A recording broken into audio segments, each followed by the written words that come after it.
아파트의 상승을 예측할 수 있을까요? 도대체 어디가 오르는 지역일까요? 제가 수많은 책을 읽고 강의를 듣고 10채 이상을 실전 투자하며 느꼈던 상승 원리 2탄 시작합니다. 총 5가지 원리 중 1탄에서는 2가지 원리를 알려드렸습니다. 첫 번째, 수요 대비 공급이 부족한 곳. 두 번째, 비교 대상 가격 차이가 심한 곳. 세 번째는 거래량이 갑자기 많아지는 곳입니다. 제가 2021년 2월 28일 블로그에 집값 상승의 가장 큰 요인은 무엇일까라는 글을 쓰면서 제 생각에는 거래량이 갑자기 많아지는 곳이라고 이야기를 합니다. 그러면서 마지막에 동두천 생현주공이라는 곳인데 거래량이 없다가 갑자기 폭발하고 있다. 근데 가격 상승은 별로 없어서 여긴 어떻게 될까요? 라고 질문을 합니다. 3개월이 지난 현재 1억 3,200만 원 보이시나요? 3개월 전에 7,500만 원이었습니다. 100%나 오른 거예요. 제가 여긴 어떻게 될까요? 라고 했던 점이 빨간색 지점입니다. 여러분 영상 끝까지 보셔야겠죠. 제 블로그도 이유 추가하셔야겠죠. 하얀색 동그라미 점이 거래량인데 빨간색 동그라미 부분을 한번 집중해서 봐보세요. 기존에는 하얀색 점이 드문드문 발생하다가 갑자기 어느 순간에 하얀색 점이 많아지더니 가격 상승 보이시나요? 이것도 거래가 드문드문 일어나다가 어느 순간에 거래량이 확 증가하여 가격이 폭등하고 강남이라고 예외는 없습니다.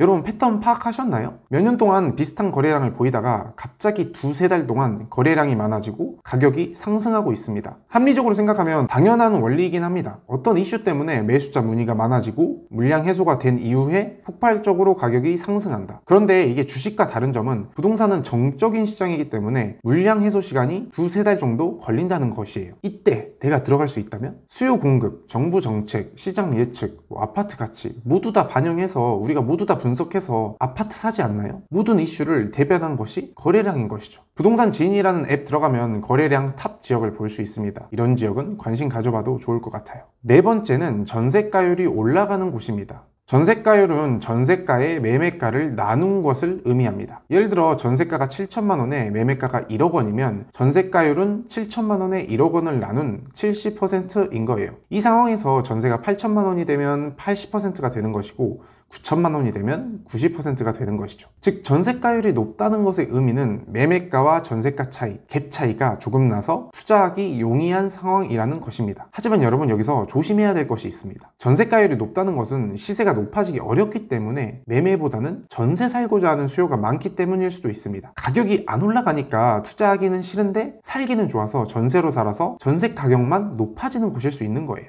매매가는 하나도 변동이 없는데 말이죠. 그래서 꼭 확인해야 하는 것이 매매가도 상승하고 있는지입니다. 매매가도 상승하긴 하는데 전세가가 매매가보다 훨씬 많이 상승하고 있는 곳이 투자 타이밍이라는 것이죠. 보시는 것처럼 빨간색 점에서 매매가가 조금씩 상승하고 있는데 전세가가 확 올라가 버리니까 시세가 1억 정도 올라 버렸고요. 똑같이 매매가가 조금씩 상승하는데 전세가가 확 올라 버리니 매매가가 폭등했습니다. 최근 임대차 3법 때문에 전세 가격이 높아져 전세가율이 높아지는 곳이 많으니 이런 기사도 나오는 것이고요. 매매가 상승 대비 전세가 상승이 더 높아서 전세가율이 수도권에서 높아집니다. 그러니까 가격 상승할 확률이 높아지기 때문에 무주택자가 불안할 것이라는 기사도 나오는 겁니다. 자, 정리하겠습니다. 매매가와 전세가가 동반 상승하고 있는데 전세가가 매매가보다 훨씬 많이 오르는 곳이 있다면 이게 바로 기회인 거예요. 단 매매가가 전혀 변함이 없다면 가격 상승의 압박이 별로 없는 곳이라 생각을 많이 해보셔야 됩니다. 마지막 원리는 정책의 수혜를 받는 곳입니다. 여러분 혹시 공시지가 1억 미만 투자에 대해서 들어보셨나요? 다주택자분들이 많이 하는 투자법인데 네이버에 공시지가 1억 미만 검색하면 공시지가 1억 미만 주택 투자법 해서 관련 내용이 정말 많이 나옵니다. 도대체 공시지가 1억 미만 주택이 왜 투자처가 된 것일까요? 우선 공시지가란 조금 복잡한데 간단히 말해서 종부세나 재산세 등 세금을 매기기 위해서